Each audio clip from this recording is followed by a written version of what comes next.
تعالی وبرکاتہ۔ الحمدللہ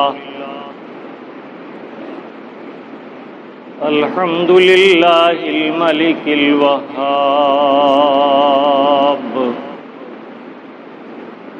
الرحمن الرحیم التواب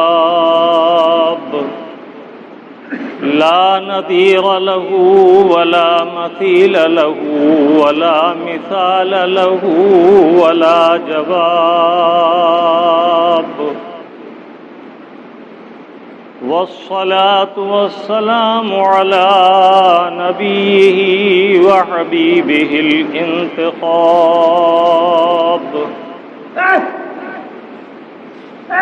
وعلى آله وأصحابه وعلينا معهم إلى يوم الحساب، أما بعد فأعوذ بالله من الشيطان الرجيم، بسم الله الرحمن الرحيم،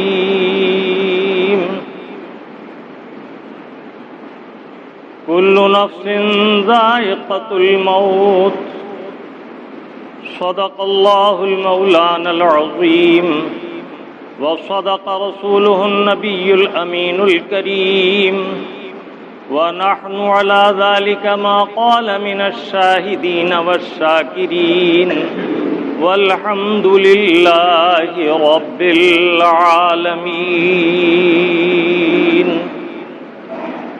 سب سے پہلے انتہائی عقیدت و محبت کے ساتھ بارگاہ نبی اور آل نبی میں درود پاک کی نظر محبت پیش کیجیے۔ پڑھیے اللہم صلی علی سیدنا و شفیعنا و نبینا و مولانا محمد وعلی آل سیدنا و مولانا محمد کما تحب و ترضى بأن تصلی علیک صلاۃ و سلام علیک یا سیدی یا رسول اللہ وعلی آلک و اصحابک یا حبیب اللہ۔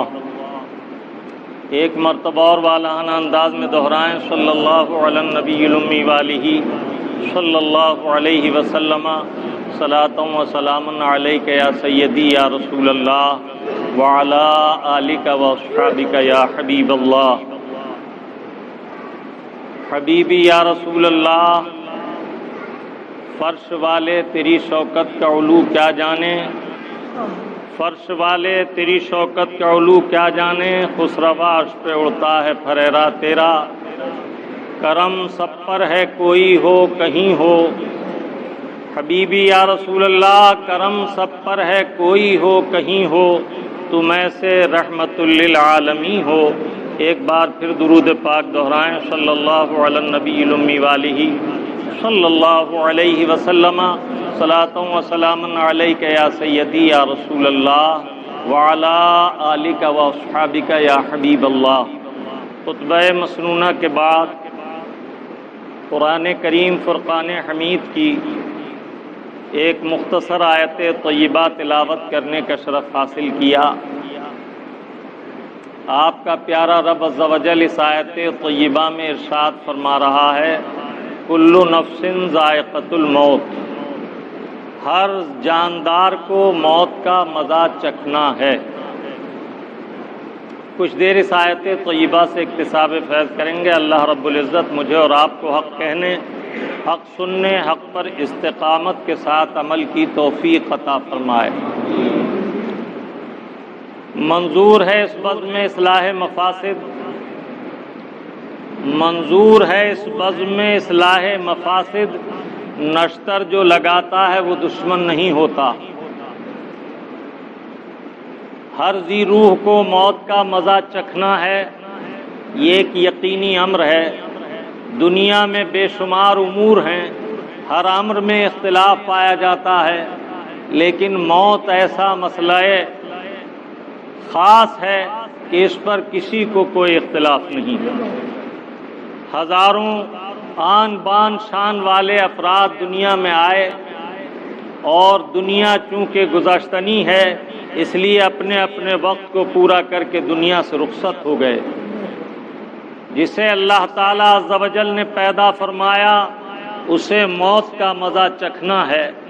آج کے اس مادی دور میں جہاں اور صدہا خرابیاں اور اسلامی امور میں غفلت ہوئی ہے، وہاں موت کے تعلق سے بھی بے شمار خرابیاں معاشرہ اسلامی میں داخل ہو گئی ہیں۔ اللہ رب العزت ہمیں اور آپ کو مسائل حقہ کو جاننے اور جان کر عمل کرنے کی توفیق عطا فرمائے۔ موت ایسی مسلمہ حقیقت ہے جس سے انکار نہیں کیا جا سکتا، اور موت ہم سے انتہائی قریب بھی ہے۔ اللہ کے پیارے حبیب صلی اللہ تعالی علیہ وسلم نے حدیث طیبہ میں ارشاد فرمایا کہ حضرت یعقوب علیہ السلام سے ملک الموت حضرت جبرائیل علیہ السلام کو خاص طور پر محبت ہو گئی تھی، اور وہ بار بار ان کی بارگاہ میں ملاقات کے لیے آیا کرتے۔ ایک دن جب وہ ملاقات کے لیے حاضر ہوئے تو حضرت یعقوب علیہ السلام نے فرمایا کسی خاص مقصد سے آئے ہیں یا صرف ملاقات مراد ہے؟ عرض کیا حضور صرف ملاقات و زیارت کے لیے حاضر ہوا ہوں۔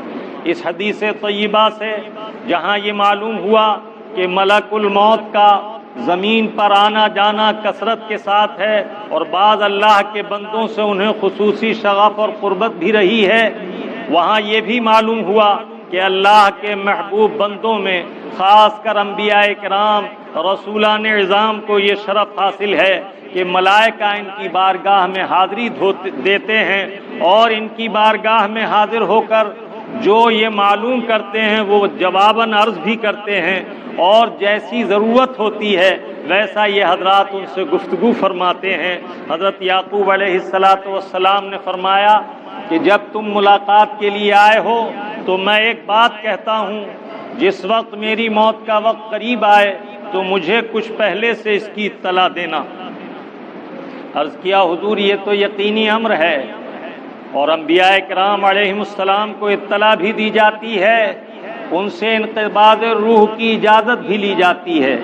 بعض لوگ کہتے نظر آتے ہیں موت وہ ہے جس نے سب کو برابر کر دیا، یہ چھوٹے بڑے میں امتیاز نہیں کرتی، لیکن موت کا فرشتہ امر الہی پر مامور ہے، اور اللہ رب العزت نے اپنے محبوب انبیاء کرام اور رسولان اعظام کو یہ شرف بخشا ہے کہ پہلے یہ سلام پیش کرتے ہیں، پھر ان سے اجازت چاہتے ہیں، رب کی مراد ظاہر کرتے ہیں جب ان پر موت طاری ہوتی ہے۔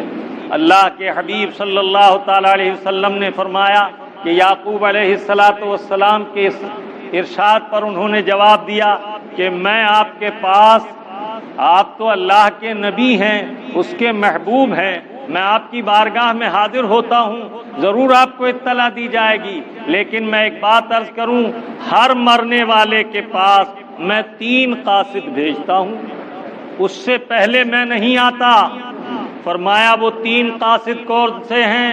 اللہ کے حبیب فرماتے ہیں حضرت ملک الموت نے عرض کیا کہ اے اللہ کے نبی وہ 3 قاصد یہ ہیں کہ جب موت کا وقت قریب آتا ہے تو اس سے پہلے انسان کے بال سفید ہو جاتے ہیں، وہ سفیدی موت کا قاصد ہی ہے، اس کے بعد اس کے قوا کمزور ہو جاتے ہیں، اس کی توانائی میں کمزوری پیدا ہو جاتی ہے، اور اس کے اعضاء و جوارح اسے اپنی کمزوری کا احساس دلاتے ہیں، یہ دوسرا قاصد ہے۔ اور تیسرا قاصد اس کی بیماری کی شکل میں یا کسی ایسی حالت کی شکل میں ظاہر ہوتا ہے جس سے وہ یہ اندازہ کر لیتا ہے کہ اب یہ میرا وقت مرگ ہے۔ اس سے معلوم ہوا کہ موت کے 3 قاصد یہ ہیں کہ آدمی سفیدی کی طرف آ جائے، ایک قاصد۔ آپ کہیں گے کیا جوانوں کو موت نہیں آتی؟ تو جوانوں کو موت آتی ہے، لیکن موت سے پہلے اللہ تعالیٰ عز و جل جس کا فیصلہ موت کا فرماتا ہے اس کے لیے قاصد ظاہر فرماتا ہے، اور وہ جیسا مریض یا جیسا مرنے والا ہو اس پر ویسے قاصدوں کا ظہور ہوتا ہے۔ اس وقت حضرت یعقوب علیہ السلام سے گفتگو ہو رہی تھی، اور حضرت یعقوب علیہ السلام اس وقت سفیدی کی طرف مائل تھے۔ اس مناسبت سے یہ 3 نشانیاں ذکر فرمائی گئیں۔ اللہ کے نبی حضرت یعقوب علیہ السلام نے تبسم فرمایا، اس کے بعد فرمایا کہ تم نے بجا بات کہی، درست بات کہی، ایسا ہی ہے۔ اللہ کے حبیب صلی اللہ تعالی علیہ وسلم فرماتے ہیں وہ مراد کو پہنچا جو غفلت سے نکلا، اور جو غافل ہوا وہ پورا غافل ہے۔ بعض صالحین کے اذکار میں، ان کی حیات طیبات کے واقعات میں دیکھنے کو ملتا ہے کہ جب ان پر ضعیفی کے آثار ظاہر ہوئے تو وہ ہماتن آخرت کی طرف متوجہ ہو گئے۔ حضرت سیدنا ذوالنون مصری علیہ الرحمت و رضوان کی داڑھی مبارک میں جب کچھ سفید بال ظاہر ہوئے تو آپ نے اپنے اہل خانہ اور اپنی اہلیہ سے کہا کہ اب ہمارا سفر کا قاصد ظاہر ہو گیا، اب ہمیں دنیاوی انہماک سے بالکل مستثنا رکھو اور ہم اپنی آخرت کی تیاری کی طرف متوجہ ہوتے ہیں۔ یہ اللہ والے دنیا میں رہ کر بھی دنیا میں نہیں رہتے۔ مومن کے لیے اللہ کے حبیب صلی اللہ تعالی علیہ وسلم نے فرمایا کہ اے ایمان والو، دنیا میں ایسے رہو جس طرح ایک چلتا ہوا مسافر فرمایا، پھر چلتا ہوا مسافر، کہ چلنے والا مسافر اپنے سفر سے شغف رکھتا ہے، کسی غیر کی طرف متوجہ نہیں ہوتا اور ٹھہر کر اپنا وقت ضائع نہیں کرتا بلکہ منزل کی طرف رواں دواں رہتا ہے۔ حضرت سیدنا ابو الحسن خرقانی علیہ الرحمت و رضوان اکثر و بیشتر یہ شعر پڑھا کرتے تھے، انما الدنیا فناء لیس للدنیا ثبوت انما الدنیا وما فیہا کنسج العنکبوت۔ اے لوگو، دنیا کے لیے فنا ہے، دنیا کے لیے ہمیشگی نہیں، دنیا ایسی کمزور ہے جیسے مکڑی کا جالا، بلکہ اس سے بھی زیادہ۔ اسی طرح ایک اور بزرگ کے بارے میں ہے کہ وہ حضرت سیدنا عتیبی رضی اللہ تعالیٰ عنہ جب تشریف فرما ہوتے اور مجلس کا آغاز کرتے تو فرماتے انما الدنیا کظل زائل او کضیف بات لیل فرتحل۔ دنیا سائے کی طرح بڑھنے والی ہے یا اس مسافر کی طرح ہے جو کسی مقام پر ٹھہر کر کچھ دیر کو آرام کرتا ہے، اس کے بعد وہ چل نکلتا ہے۔ حضرت سیدنا غوث اعظم رضی اللہ تعالیٰ عنہ سے کسی نے کہا کہ حضور مجھے نصیحت فرمائیے۔ آپ نے فرمایا دنیا میں ہو لیکن اس میں شاغل نہ رہو، دنیا میں رہ کر آخرت سے غافل نہ رہو۔ جو آخرت کی طرف متوجہ رہا وہ کامیاب ہو گیا۔ اللہ کے حبیب صلی اللہ تعالی علیہ وسلم کی بارگاہ میں ایک اعرابی حاضر آئے، عرض کیا یا رسول اللہ نصیحت فرمائیں۔ میرے آقا صلی اللہ تعالی علیہ وسلم نے فرمایا کہ تم لذتوں کو منقطع کرنے والی چیز کی خوب کثرت سے یاد کیا کرو، اکثروا ذکرہا بمن لذات الموت۔ اللہ کے حبیب نے فرمایا کثرت کے ساتھ یاد کیا کرو اس چیز کو جو دنیاوی لذتوں کو توڑنے والی اور دنیا سے تمہیں دور لے جانے والی چیز ہے۔ عرض کیا یا رسول اللہ وہ کیا ہے؟ فرمایا وہ موت ہے جس کی کثرت سے یاد تمہیں دنیا میں غافل نہ رہنے دے گی۔ اللہ اللہ، صحابہ اکرام رضوان اللہ تعالی علیہم اجمعین، واہ کیا لوگ تھے، واہ کیا لوگ تھے جنہوں نے اپنی حیات طیبہ کو مطمع نظر کے طور پر آخرت کے لیے وقف کیا۔ ایک وہ لوگ تھے، واہ کیا لوگ تھے وقف کی زندگی بندگی کے لیے۔ ایک وہ لوگ تھے، واہ کیا لوگ تھے وقف کی زندگی بندگی کے لیے۔ ایک ہم لوگ ہیں، آہ کیا لوگ ہیں چھوڑ دی بندگی زندگی کے لیے۔ جسے دیکھو دنیاوی کاموں کا انہماک ہے، کہو بھائی نماز ادا کیا کرو، مولانا وقت نہیں ملتا۔ مومن کی شان یہ ہے کہ وہ نماز سے یہ نہیں کہتا کہ میرے پاس وقت نہیں، بلکہ کام سے کہتا ہے کہ پہلے میں نماز ادا کر لوں پھر اسے انجام دوں گا۔ ایک بزرگ سے ان کے مرید نے معلوم کیا حضور میں بہت کماتا ہوں، کام میں برکت نہیں ہوتی۔ فرمایا بتاؤ نماز تو ترک نہیں کرتے؟ گردن نیچے جھکا لی۔ فرمایا جو روزی نماز ترک کر کے حاصل ہوتی ہے اس میں تم برکت ڈھونڈتے ہو۔ افسوس صحابہ اکرام رضوان اللہ تعالی علیہم اجمعین میں اکثر وہ لوگ تھے جو اذان کے بعد کاروبار کو ترک کرتے تھے اور ان کا وقت فجر کی نماز کے بعد ذکر اذکار سے فارغ ہو کر اشراق کے وقت سے کام میں منہمک ہونا اور ظہر کی اذان سے پہلے پہلے کام کو ترک کر دینا ہوتا تھا۔ اس کے بعد وہ لوگ ہمتاً ایک نماز کے بعد دوسری نماز کا انتظار کرتے تھے۔ قال النبی الکریم صلی اللہ تعالی علیہ وسلم انتظار الصلاۃ صلاۃ، اللہ کے حبیب ایک حدیث طیبہ میں فرماتے ہیں تم نماز کے انتظار کو کیا سمجھتے ہو؟ پھر اللہ کے محبوب فرماتے ہیں نماز کا انتظار نماز ہی کی طرح فضل والا ہے۔ جو شخص ظہر کی نماز پڑھ کر عصر کی اذان کا انتظار کرتا ہے، اللہ کے حبیب کے نزدیک وہ ظہر سے عصر تک نماز نفل میں منہمک رہا۔ سبحان اللہ، یہ کیسا پیارا انتظار ہے۔ ایک حدیث طیبہ میں میرے آقا صلی اللہ تعالی علیہ وسلم نے فرمایا اللہ تعالیٰ اس سے راضی ہوا۔ عرض کیا گیا یا رسول اللہ کس سے؟ جو موت کا انتظار کرتا ہے۔ ایک اور حدیث طیبہ میں ارشاد ہوا آج موت سے کیسی غفلت ہے۔ مجھے افسوس ہوتا ہے جب میں لوگوں کو جنازے کے ساتھ چلتے ہوئے دنیاوی باتیں کرتے دیکھتا ہوں۔ مجھے افسوس ہوتا ہے جب میں لوگوں کو جنازے کے پیچھے چلتے میں ہنستے ہوئے مسکراتے ہوئے دیکھتا ہوں۔ صحابہ اکرام رضوان اللہ تعالی علیہم اجمعین کی حیات طیبات کا مطالعہ کرو، مطالعہ کرنے والوں سے معلوم کرو۔ ایک صحابی رسول ہیں حضرت سیدنا ابو ذر غفاری رضی اللہ تعالیٰ عنہ۔ ایک موقع پر آپ ایک مقام پر تشریف لے گئے، آپ نے دیکھا کوئی شخص آہستہ آہستہ کان میں کسی بات کو کہہ رہا ہے۔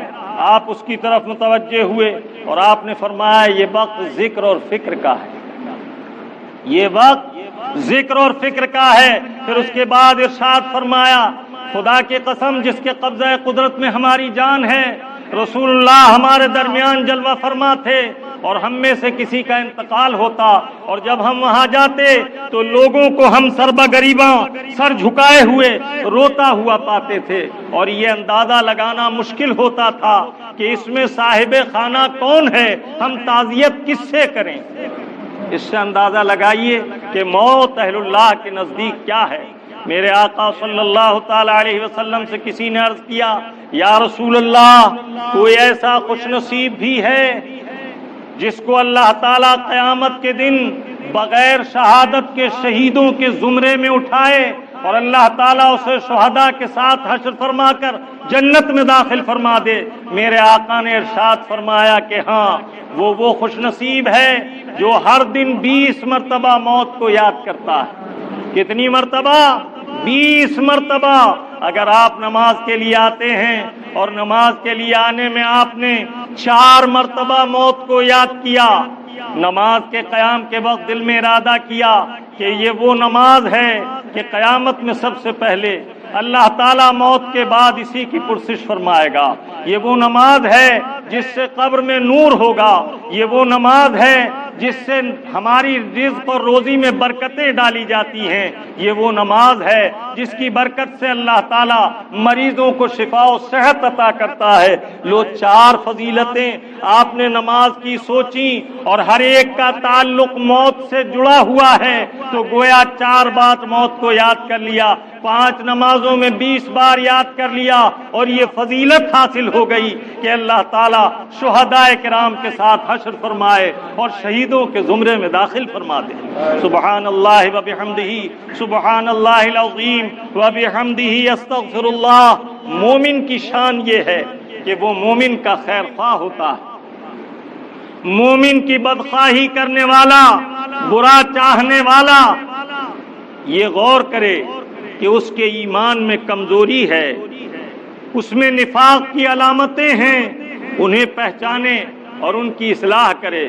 اہل اللہ کی بارگاہ میں حاضر ہو، علماء کی خدمت میں جائے اور معلوم کرے کہ میں اپنے قلب کی کیفیت یہ پاتا ہوں۔ کسی مومن کے نقصان سے اگر دل میں فرحت کا احساس ہو، سمجھ لے میرا ایمان ناقص ہے، میرا ایمان کمزور ہے۔ اگر مسجد میں آئے مسجد میں آ کر دل تنگ ہو، مسجد سے جلدی جانے کی طبیعت مائل ہو، جلدی جانے کی طرف، تو سمجھ لے کہ میرے ایمان میں نفاق ہے، میرا ایمان ابھی کمزور ہے، اور اگر فرحت و سرور اور انبساط میں ڈوب جائے تو سمجھ لے کہ میرا ایمان درست ہے۔ یہ میرے عزیز وہ پہچانے ہیں، رفیقان گرامی یہ وہ پہچانے ہیں جسے ہم اپنا محاسبہ کرنے کے لیے گردن ڈال کر تفکر کر کے طے کر سکتے ہیں۔ کتنے لوگ ہیں جو اپنے دشمن کی موت پر خوش ہو جاتے ہیں؟ یہ دشمنی ایمان والے کی دنیا تک تھی۔ اگر بدعقیدہ ہے تو وہ کبھی آپ کا دوست نہیں ہو سکتا، بد مذہب ہے تو اس کی دوستی زہر قاتل سے زیادہ ہلاکت کا باعث ہے، بلکہ زہریلے سانپ سے بھی زیادہ سخت تر دشمنی کرنے والا ہے وہ شخص جو کسی بد مذہب سے دوستی کرتا ہے۔ عرفاء کے کلام دیکھو، ان کے کلام سنو۔ عارف رومی علیہ رحمت الباری فرماتے ہیں، تا تبانی دور شو از یار بد، یار بد بدتر بود از مار بد۔ جہاں تک ممکن ہو سکے بد مذہب برے دوست سے علیحدہ ہو جا۔ برا یار، زہریلے مار، مار فارسی میں سانپ کو کہتے ہیں، برا دوست، برا یار زہریلے سانپ سے بھی زیادہ خطرناک ہے۔ وہ فرماتے ہیں، یار بد تنہا ہمیں برجاں زند، یار بد بر دین و بر ایمان زند۔ اگر برا دوست نقصان پہنچاتا ہے تو یہ زہریلے سانپ سے بھی زیادہ مضر ہے، اس لیے کہ اگر سانپ کاٹتا ہے تو صرف جان جاتی ہے، لیکن اگر یہ ڈستا ہے، یہ نقصان پہنچاتا ہے تو جان کا بھی نقصان ہے اور ایمان کا بھی نقصان ہے۔ آپ کا دوست تو مومن ہی ہو سکتا ہے، تو برے دوستوں سے بچو اور اچھے دوست اختیار کرو۔ اور مومن کی شان یہ ہے کہ وہ کسی کے نقصان پر مومن کے خوش نہیں ہوتا، کسی کو نقصان پہنچانے سے بچتا ہے۔ میرے آقا صلی اللہ تعالی علیہ وسلم نے ارشاد فرمایا، من سلم المسلمون من لسانہ و یدہ، المسلم، مسلمان وہ ہے جس کے ہاتھ اور زبان سے مسلمان کو تکلیف نہ پہنچے۔ اللہ کے حبیب نے فرمایا، المسلم من سلم المسلمون، مسلمان سچا وہ ہے جس سے مسلمان سلامت رہیں۔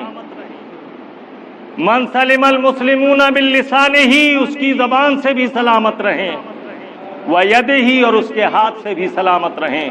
رسول اللہ صلی اللہ تعالی علیہ وسلم کی شان یہ تھی کہ میرے آقا اپنے دست مبارک سے کبھی کسی کو سزا نہیں دیتے، علاوہ حدود اللہ کے سرکار نے اپنی دنیاوی امور میں کسی کو کبھی نہیں مارا۔ جو شخص کسی ملازم کو مارے، کسی غلام پر سختی کرے، بیوی کو پیٹے، وہ سمجھ لے کہ اس کے ایمان میں نقصان ہے۔ مومن کی شان مومن کو ضرر پہنچاتا نہیں۔ مومن کی شان یہ ہے کہ وہ نصیحت کرتا ہے اور نصیحت کے ذریعے اصلاح کرتا ہے۔ اللہ کے حبیب صلی اللہ تعالی علیہ وسلم کے رب عز و جل نے ان پر وحی نازل فرمائی، اے محبوب فرما دیجئے، کنتم خیر امت اخرجت للناس تأمرون بالمعروف وتنہون عن المنکر۔ اے محبوب پاک بتا دیجئے، تم بہترین امت ہو، اللہ تعالیٰ عز و جل نے تمہیں تمام امتوں میں سے چن کر نکالا ہے، کس کام کے لیے؟ تم بھلائی کا حکم کرو اور برائی سے روک دو۔ ایک روز اللہ کے حبیب تشریف لے جا رہے ہیں، ایک صحابی اپنے مکان کے اندر دیوار کی آڑ میں غلام کی زیادتی پر اسے سزا دے رہے ہیں۔ اللہ کے حبیب کو اندازہ ہوا کہ کوئی کسی کو سزا دے رہا ہے۔ اللہ کے حبیب نے وہیں سے آواز دی، تمہارا بھی کوئی رب ہے، تمہارا بھی کوئی حاکم ہے۔ اسی وقت انہوں نے اپنے ہاتھ روکے اور باہر نکل کر بارگاہ سرکار میں حاضر ہو گئے، توبہ کی، یا رسول اللہ اس کے بعد ایسا نہ کروں گا۔ اللہ کے حبیب صلی اللہ تعالی علیہ وسلم اس بات کو پسند فرماتے تھے کہ مومن کو نفع پہنچائے اور نقصان پہنچانے سے بچے۔ یہاں تک کہ میرے آقا صلی اللہ تعالی علیہ وسلم نے ایک حدیث طیبہ میں ارشاد فرمایا، قال رسول اللہ صلی اللہ تعالی علیہ وسلم، ملعون من ضار مؤمنا او مکر به، ایسا شخص ملعون ہے جس نے کسی مومن کو نقصان پہنچایا یا اس کے ساتھ مکر کیا۔ بعض لوگوں کو دیکھا جاتا ہے چھپ کر سازشیں کرتے ہیں، دشمنوں سے ہم ساز ہو کر ترکیبیں بتاتے ہیں۔ یاد رکھو یہ شان مومن کی نہیں۔ میرے آقا صلی اللہ تعالی علیہ وسلم کے صحابہ اکرام کا طریقہ یہ تھا کہ ایک دوسرے سے اپنے امور میں انتہائی فکر مند ہو کر پوچھتے تھے، تم ہمارے اندر کوئی نفاق کی صفت تو نہیں دیکھتے؟ اللہ کے حبیب صلی اللہ تعالی علیہ وسلم نے جب صحابہ اکرام کو کثرت کے ساتھ ایک دوسرے سے یہ پوچھتے دیکھا تو بعض احادیث طیبات میں میرے آقا نے وہ نشانیاں بتائیں کہ ایک دوسرے سے پوچھنے کے بجائے تم خود اپنے نفاق پر باخبر ہو جاؤ۔ منافقت کی دو قسمیں ہیں، ایک نفاق اعتقادی اور ایک نفاق عملی۔ نفاق اعتقادی تو وہ ہے جس کے لیے اللہ رب العزت نے ارشاد فرمایا ان المنافقین فی الدرک الاسفل من النار، منافق جہنم کے نچلے گڑھے میں جھونکے جائیں گے۔ ان کا طریقہ کیا ہے؟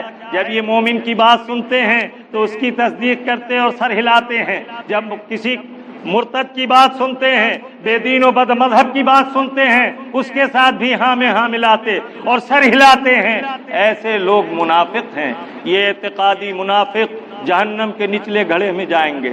ان کا حکم کافر سے بدتر ہے۔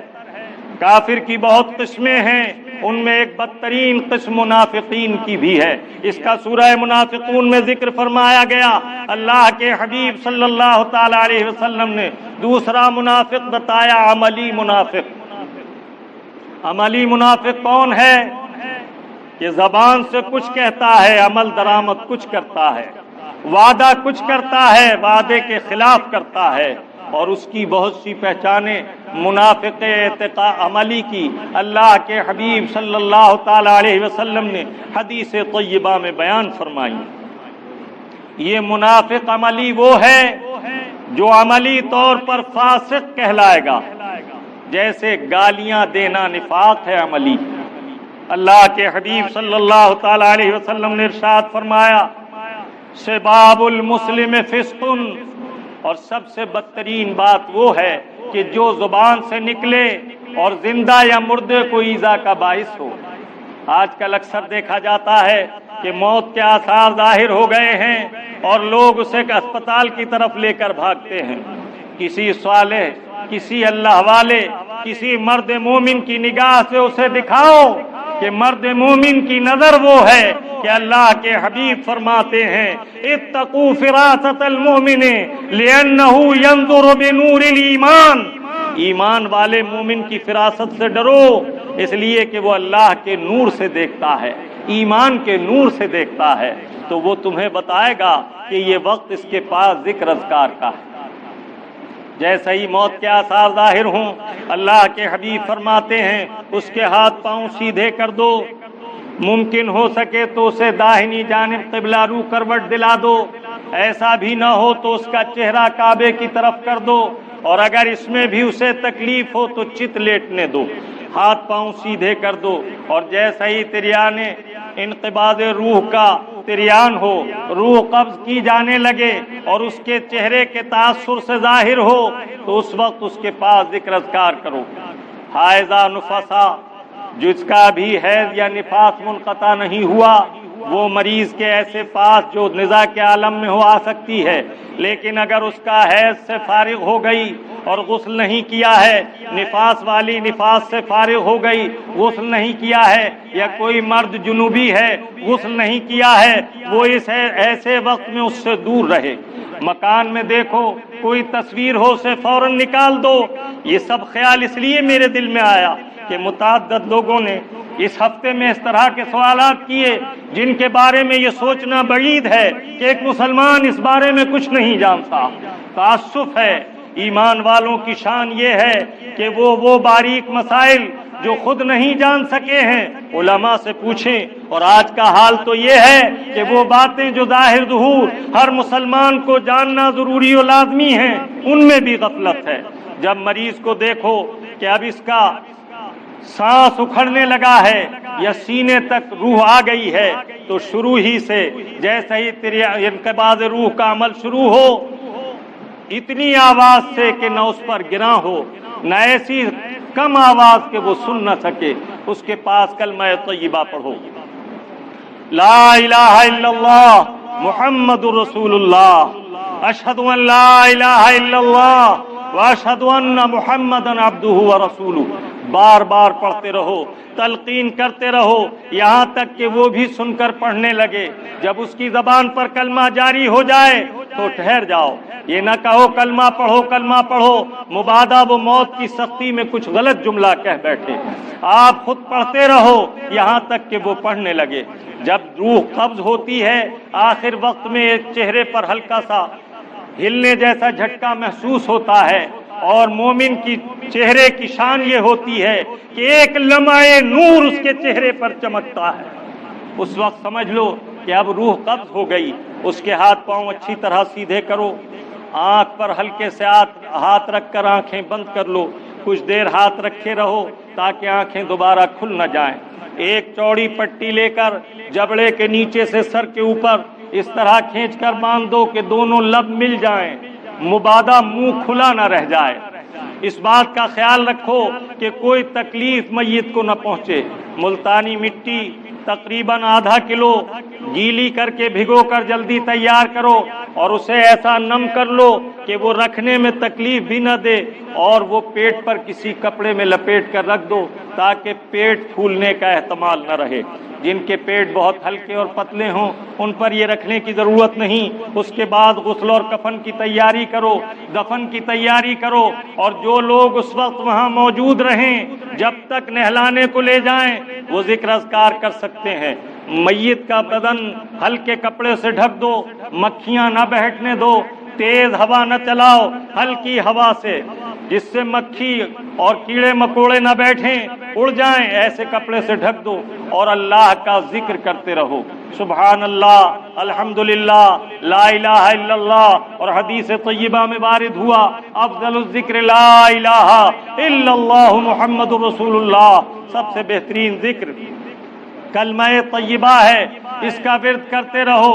تلاوت قرآن کی بھی اجازت ہے، اور اس کے بعد غسل کرنے والا اہتمام جب ہو جائے تو غسل دینے والا غسل دلائے۔ سب سے بہتر یہ ہے کہ غسل دلانے والا اس کے اہل خانہ میں سے کوئی ہو اور نیک صالح شخص ہو، ایسا نہ ہو تو پھر جو میسر ہو اس سے غسل دلائیں۔ جس وقت میت کی آنکھ ڈھکیں یا منہ پر پٹی باندھیں یا کچھ دیر کے لیے اس کے ہاتھ پیر سیدھے کرتے رہیں تو کہتے رہیں بسم اللہ وعلی ملت رسول اللہ، اللہم یسرہ امری ویسرہ بعدہ واسعدہ بلقائک یا ارحم الراحمین۔ اس کے بعد جب غسل دیا جائے تو پہلے تختے کو دھونی دے لیں، 7 مرتبہ اگر کی بتی یا لوبان یا کسی خوشبو کو تختے کے چاروں طرف گھمائیں۔ ہر شخص اس وقت یہ تصور کرے کہ موت میرے بہت قریب ہے۔ میرے آقا فرماتے ہیں جعلت الارض لملک الموت مثل الطشت یتناول من حیث شاء، یوں تو تم ایک طباق کی طرح ملک الموت کی نگاہ میں ہو، جہاں سے چاہے سینی میں سے لقمہ اٹھانے والا لقمہ اٹھا لے۔ اس طرح وہ انقباض روح کی قدرت رکھتے ہیں، لیکن اللہ رب العزت کے حبیب فرماتے ہیں ما من مدر من اہل بیت الا ان یطوف مرتین، کوئی گھر والا ایسا نہیں جس کے پاس 2 مرتبہ ملک الموت چکر نہ لگاتے ہوں، ہر جاندار کے گرد 2 مرتبہ گھوم کر جاتے ہیں۔ جس موت سے غافل ہو وہ روزانہ تمہارے قریب آتی ہے اور قریب سے گزر جاتی ہے۔ سوچو کل قیامت کے دن ہمارے لیے جو اہتمام کیے گئے ہیں ان کے بارے میں پوچھا جائے گا۔ ایک فرشتہ نیکی لکھنے پر مامور، ایک گناہ لکھنے پر مامور، اور تمہارا رب کیسا کریم ہے۔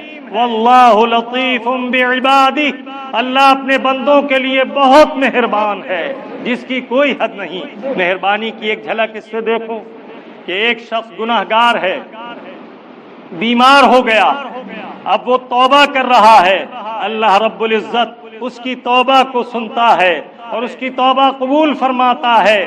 اللہ کرم دیکھیے، ارشاد فرماتا ہے فرشتوں گواہ ہو جاؤ یہ مجھ سے توبہ کر رہا ہے، گواہ ہو جاؤ یہ میری پناہ چاہتا ہے، گواہ ہو جاؤ یہ میری حمد و ثنا کر رہا ہے، میں نے اس کے گناہ بخش دیے۔ نیکی کے فرشتے کو حکم ہوتا ہے جب یہ نیک اعمال اچھے کرتا تھا وہ اعمال اس کے اعمال نامے میں لکھتے رہو۔ گناہ لکھنے والے فرشتے سے کہا جاتا ہے میں نے اسے مرض میں مبتلا کیا ہے، میں نے اسے پاک کر دیا ہے، میں نے اسے پاک کرنے کا اہتمام کیا ہے، اب تم گناہ لکھنے سے قلم روک دو۔ اللہ اکبر، یہ تمہارے رب کی مہربانیاں ہیں، اور وہ مہربان رب جو مہربانی کی منزلوں سے گزرتے ہوئے جب تم اس کے قرب خاص میں پہنچو گے تو کمال کرم سے فرمائے گا سلام قولا من رب الرحیم۔ آج تمہارے مہربان رب کی طرف سے تم پر سلامتی ہے، اسے نہ بھولو، للہ اس سے غافل نہ ہو۔ موت وہ دروازہ ہے جس سے گزر کر بندہ اپنے معبود حقیقی سے مل جاتا ہے۔ اللہ والوں نے تو اپنی موت کو یاد رکھنے کے لیے قبریں تیار کرائیں۔ حضرت عقیل علیہ الرحمت و رضوان نے اپنے مکان کے گوشے میں قبر بنوا لی، اس کے قریب اگربتی جلاتے، خوشبو سلگاتے، اور دن میں کئی بار اس میں جا کر لیٹتے اور آنکھیں بند کر کے خیال فرماتے کہ میرا اصل مکان یہ ہے، ایک دن مجھے قبر میں جانا ہے۔ ذرا سوچئے آج ہم کیا کر رہے ہیں؟ قبروں پر گزر رہے ہیں، التفات نہیں، قبروں پر بیٹھتے ہیں، التفات نہیں، تاش کھیلتے ہیں، التفات نہیں، گندا پانی چھوڑتے ہیں، التفات نہیں۔ میرے آقا فرماتے ہیں قبر پر پاؤں رکھا جائے اس سے بہتر ہے کہ آگ پر پیر رکھا جائے۔ قبر پر پاؤں رکھا جائے مومن کی اس سے آسان تر ہے کہ تلوار کی دھار پر پاؤں رکھا جائے۔ یہ ہے موت جو ہمیں اپنے رب سے قریب کرنے والی ہے۔ اللہ تعالیٰ عز و جل ہمیں اور آپ کو توفیق عطا فرمائے کہ ہم موت کو یاد رکھیں۔ محبوب ایسی محبوب ہے موت، موت محبوب ہے، ایسی محبوب ہے موت جو بندے کو اپنے مولا سے قریب کرتی ہے، اور زندگی جسے ہم محبوب رکھتے ہیں یہ وہ چیز ہے کہ جو اپنے مولا سے دور کرنے کا باعث ہے۔ اللہ تعالیٰ عز و جل ہمیں زندگی میں اپنا تقرب عطا فرمائے، توفیق دے۔ اگر ہم جنازہ جاتا ہوا دیکھتے ہیں تو عجیب محسوس ہوتا ہے، لوگ اس طرح لے کر بھاگتے ہیں جیسے کوئی بلا ہے جسے پھینک کر جلدی آنا چاہتے ہیں۔ جنازے کو کاندھا دینا ایک گناہ کبیرہ کی بخشش کا سبب ہے۔ میانہ روی سے ایک قدم رکھو، کاندھا دو تو کاندھے پر پایا رکھنے کے بعد 10 قدم چلو، پھر دوسرے پچھلے پائے پر آؤ، پھر 10 قدم چلو۔ اگر ایسا میسر نہ ہو تو کم از کم چند قدم چل لو، 2-4 قدم، اس کے بعد پایا بدلو، اور چلنے میں اتنی اعتدال کی راہ چلو کہ چلنے میں دیکھنے والے اسے وقار و سکینہ کی راہ کہیں، یہ نہ کہیں کہ بے قراری سے لے کر دوڑے جا رہے ہیں۔ مردہ بظاہر ہوتا ہے لیکن تمہارا کلام سنتا ہے، تمہاری آواز سنتا ہے، تم جو کچھ آپس میں بات کرتے ہو وہ سنتا ہے، آہو فغاں کو سنتا ہے۔ اور اللہ تعالیٰ عز و جل اس مریض کو جو سفر میں مر جاتا ہے اپنے فضل سے وہ راحتیں عطا کرتا ہے کہ جو عام مریضوں کو حاصل نہیں ہوتی۔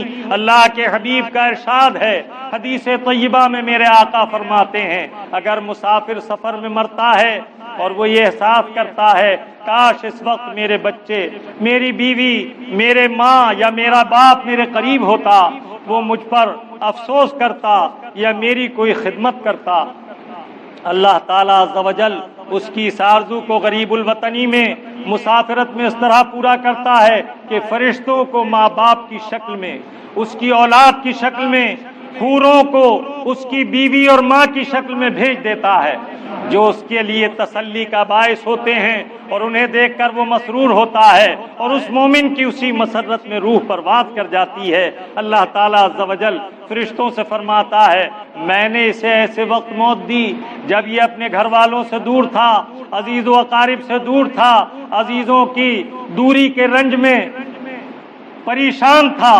اب یاد رکھو میں نے اسے رنج فرقت میں جلایا ہے تو اسے جہنم کی آگ سے نہ جلاؤں گا۔ میں نے اس کے پاس اپنے قاصد بھیجے ہیں، اس کی میں آخرت میں راحتوں کے اسباب مہیا کر دوں گا۔ سبحان اللہ و بحمدہ سبحان اللہ العظیم۔ یہ وہ پیاری امت ہے کہ تھوڑا کرو اور بہت سا پاؤ۔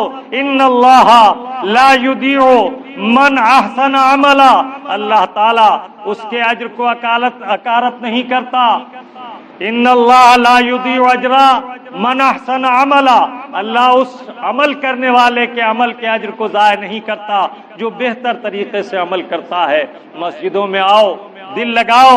میرے آقا فرماتے ہیں المومن فی المسجد کالسمک فی الماء، مومن مسجد میں ایسا خوش ہوتا ہے، ایسا مسرور و انبساط کی منزل میں ہوتا ہے جیسے مچھلی پانی میں شاداں و فرحاں ہوتی ہے۔ والمنافق فی المسجد کالطائر فی القفص، اور منافق کا حال مسجد میں ایسا ہوتا ہے جیسے قید میں پرندہ، ادھر سے راستہ ملے تو نکل جاؤں، ادھر سے راستہ ملے تو نکل جاؤں۔ مسجد سے نکلتے وقت جلدی مت کرو، سکون سے نکلو۔ ملائکہ تمہاری حاضری لکھتے ہیں، اچھے کلمات کہتے ہوئے نکلو کہ جو جملہ کہو گے یہ وقت قبولیت کا ہے، اللہ قبول فرما لے گا۔ اللہ تعالی ہمیں اور آپ کو خیر کی توفیق عطا فرمائے۔ اب تو بھکتی کا کھانا بھی شادی بیاہوں سے کم نہیں، کھانے والوں کی بے حسی دعوت دیے ہوئے لوگوں سے کم نہیں۔ بھکتی کیا ہے؟ یہ موتا کے لیے کھانا ہے، موتا کے گھر والوں کے لیے، موتا کا جس کی موت ہوئی ہے اس کے عزیز و اقارب، گھر والے، بیٹے بیٹیاں، بیوی، وہ اس کے تجہیز و تکفین کے عمل میں منہمک رہے۔ کھانا پکانے کی کہاں فرصت، اور غم میں ان سے کھانا کہاں پکتا۔ عزیزوں کو حکم ہے کہ پہلے دن دوپہر اور شام کو جس وقت میت کا دفن ہو جائے اہل خانہ کو کچھ پکا کے لے جائیں اور وہ کھلا دیں، پہلے انہیں کھلائیں۔ مجھے انتہائی افسوس ہے، ایک صاحب کے یہاں موت ہوئی، کھانا لایا گیا، 2 دیگ قورمہ سب ختم ہو گیا، اہل خانہ کھانے سے محروم ہی رہ گئے۔ اس قوم کی بے حسی کہاں جا کر رکے گی؟ متا احساس لائیے، اسے جگائیے۔ پہلے بزرگوں کا طریقہ تھا، بھکتی کا لقمہ اٹھانے کو کہا جاتا معذرت کرتے، نہ آپ کھائیے، یہ آپ کے لیے ہے۔ اصرار کیا، ہاتھ پکڑ لیا، دل بدستاور کے حج اکبرست، دل شکنی نہ ہو، دل ٹوٹ نہ جائے، بڑا ثواب ہے دل جوئی۔ بیٹھ گئے، کہیں اسے یہ احساس نہ ہو کہ موت کی وجہ سے میرے یہاں کھانے سے بچ رہے ہیں۔